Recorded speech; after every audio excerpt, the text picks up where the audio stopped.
So even Farina doesn't know the truth? You've never once let her in on the full plan? Yes, it had to be done. To deceive the heavenly principles, you must first deceive yourself. She did very well. If she had let her resolve falter even once in these 5 centuries, Fontaine would have been doomed to the most tragic fate. It seems that trusting humanity was the right decision after all. I believe that I understand how your deception works, but that is only half the truth, is it not? How would you build on this foundation to save the people of Fontaine? That is the most important thing. Ah, good. Of course, the Iudex of Fontaine has pinpointed the crux of the issue. I'm sure you've long sensed that the Oratrice is no simple machine, yes? I've always suspected that it had its own consciousness, and Lenny did mention that he heard a human voice within the core chamber. It now seems that that person was you, hidden within the machine all along. Am I right? And then I became one with the Oratrice, taking Fontaine's gnosis with me. Yes, it would seem so, wouldn't it? Alas, your understanding of this device still lacks sufficient depth. In truth, it is no enactor of justice. It is, in fact, a device created to kill the god of justice. I beg your pardon? Oh, you have it. And to be more precise, not only will the Oratrice take down the god of justice, it will also take down the divine throne upon which she has been placed. I mean, did you think I would be the sort to enjoy peaceful repose while Farina suffered? My work over these last 500 years has been to constantly accumulate indemnitium within the Oratrice. But really, some have already discovered that only a small fraction of the energy generated by the device was ever used to provide power to Fontaine. The vast majority had to be, accumulated to enact this death sentence. It was all a part of your plan then? Both the trial and the sentence? Indeed. This power, accrued over 5 centuries, could have sustained Fontainians for millennia had it only been used for that purpose. Almost all of it has now been stored within the Oratrice. But only power of this magnitude could hope to destroy the Hydro Archon's divine throne, shaking the rules established by Celestia and breaking through the institution that is the Seven. So the Oratrice's call for death was for neither Farina nor Focalor, but for the Hydro Archon. The destruction of that divine throne. If I do not misunderstand your intent, you must be... returning what's rightfully yours to you, of course. In other words, this was all done to return the authority of the Hydro Archon to the Hydro Dragon of this planet. But...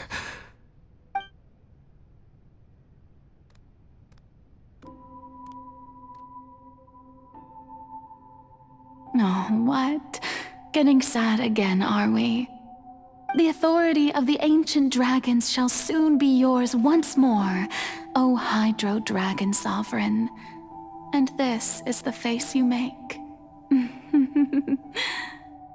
all you've done throughout the years is just so you can sacrifice yourself at the very end. I've never quite seen it that way, you know. Even now, I'm quite pleased at how well my deception worked.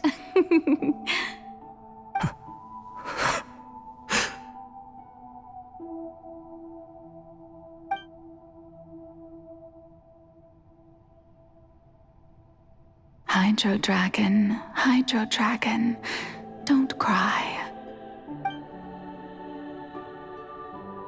I must say, had it been within my rights, I would have loved to judge the heavenly principles themselves. Were they not guilty of essentially the same crime?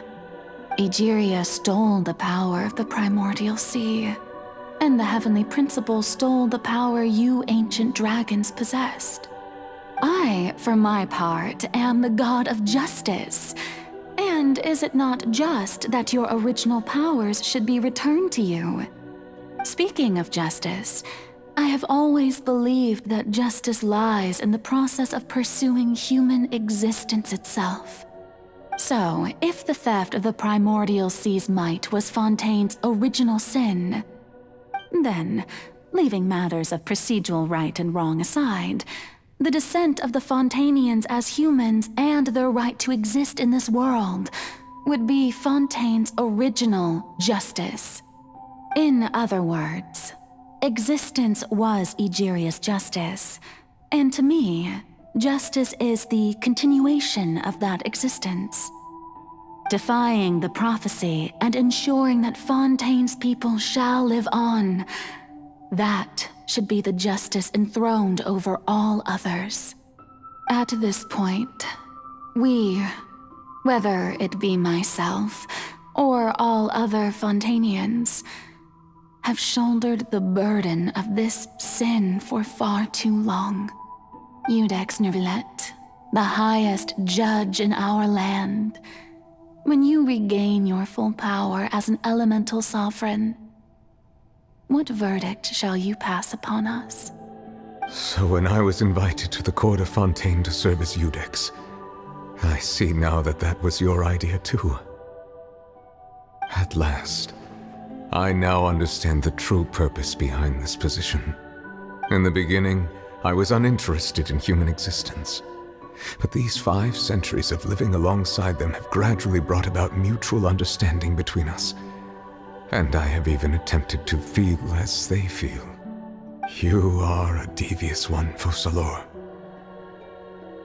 Things being as they are, surely you know that I could never declare them to be guilty.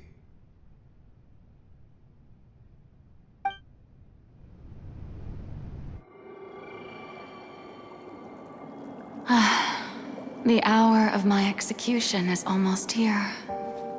For the sinner, the curtain call has come. I know I may not sound it, but faced with death, I find myself a little afraid. Perhaps this is one thing both gods and humans have in common.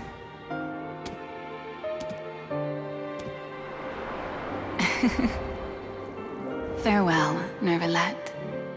I hope you've enjoyed the part you played these 500 years.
Iudex Nervillet, hereby declare People of Fontaine, your sins are forgiven.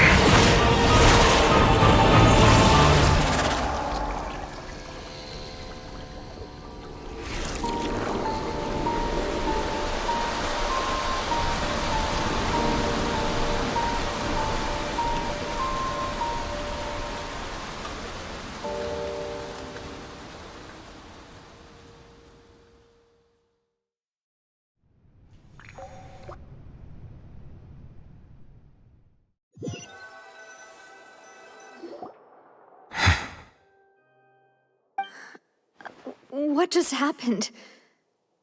Has the death sentence been carried out? Was that bright light some sort of misdirection? I have a feeling that something huge just happened.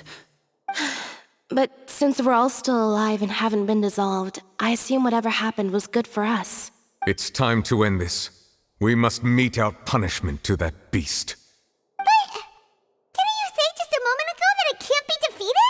I have gained the strength sufficient to deal with it. Through certain means, I now have the ability to separate the power of the Primordial Sea from that creature. We should seize the opportunity to pursue our quarry.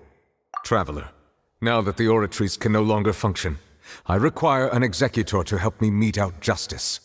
The root of the calamities befalling Fontaine, the beast that enacts the prophecy. Its name is the all-devouring Narwhal. Come with me, traveler. The hour of execution has come.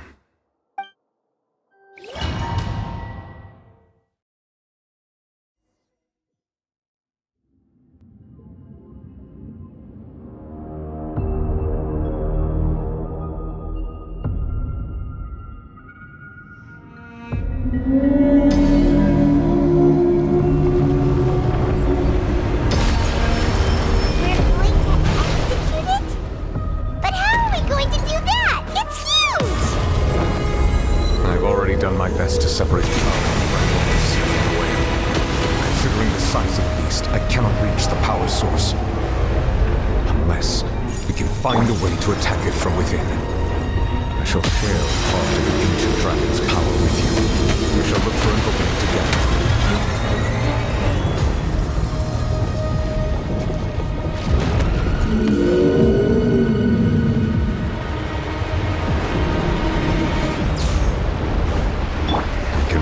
Sorrow turning into hostility.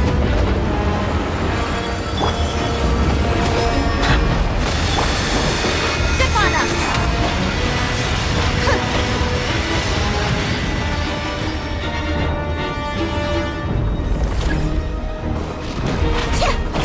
Silence!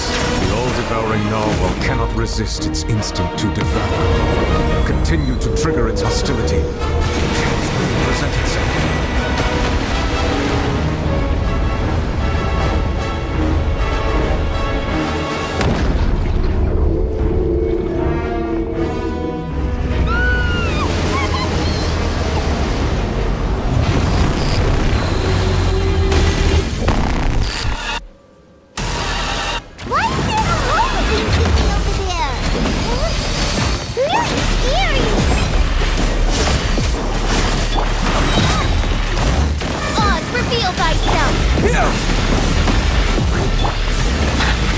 Bow your heart.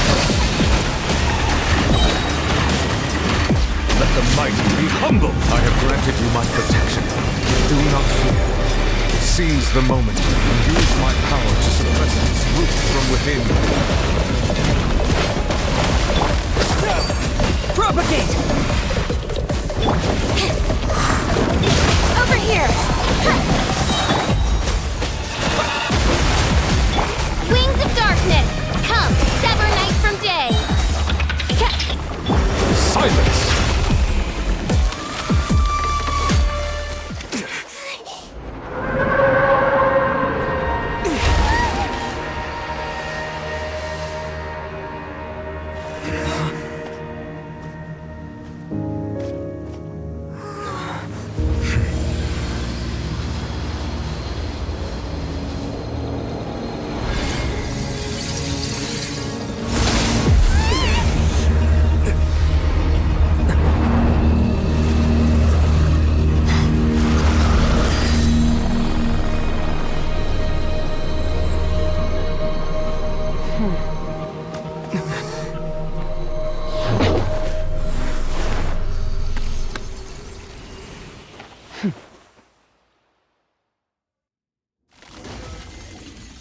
thanks for helping with the cleanup.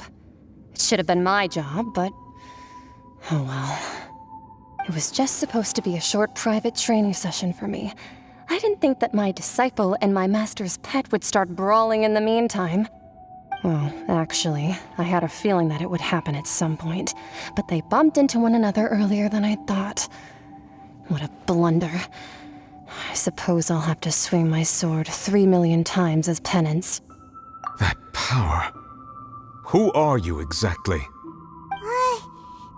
has an idea. From what she said earlier, she must be Child's master. Skirk, right? It's just that he gave us the impression that she was the less talkative person. I simply did not have anything to say to the weak.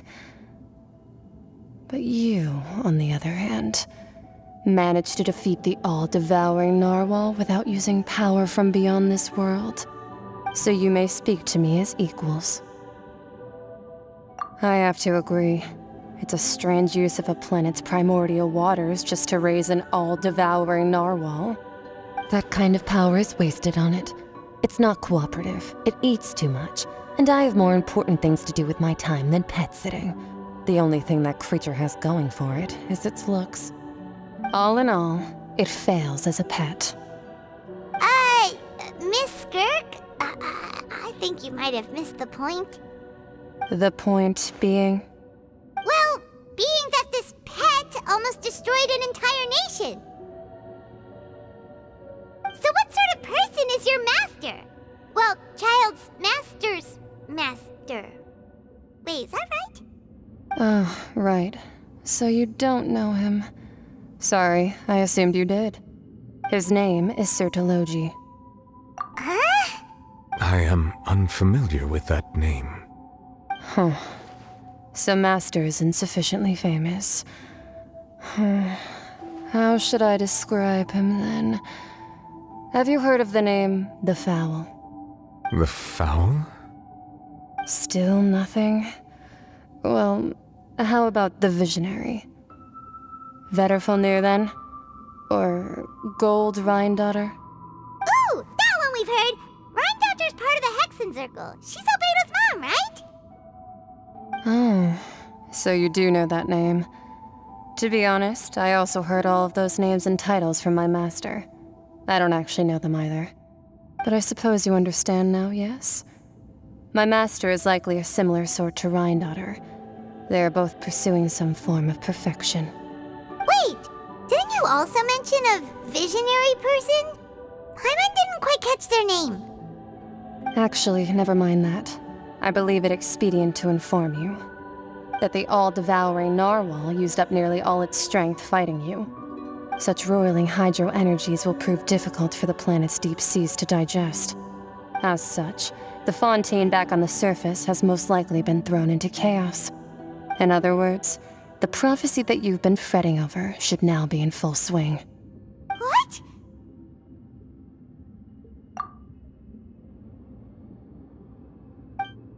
Not to worry.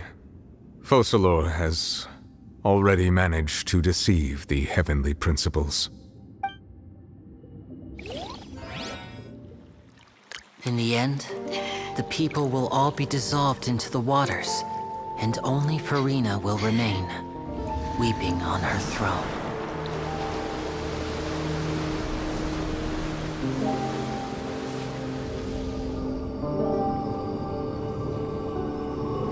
Only then will the sins of the people of Fontaine be washed away.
initiate emergency rescue!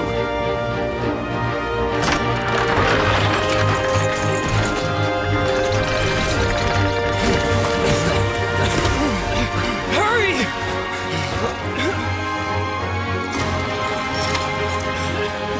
Hey, lend a hand!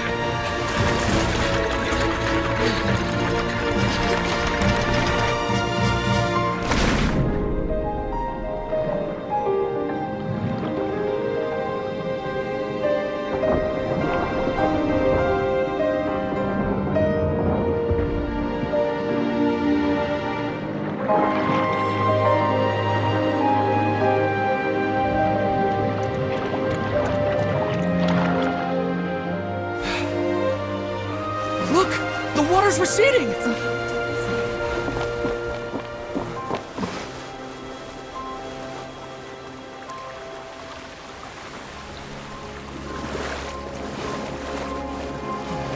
It's a miracle! The water's receding. We didn't dissolve. The prophecy was wrong! The prophecy was wrong!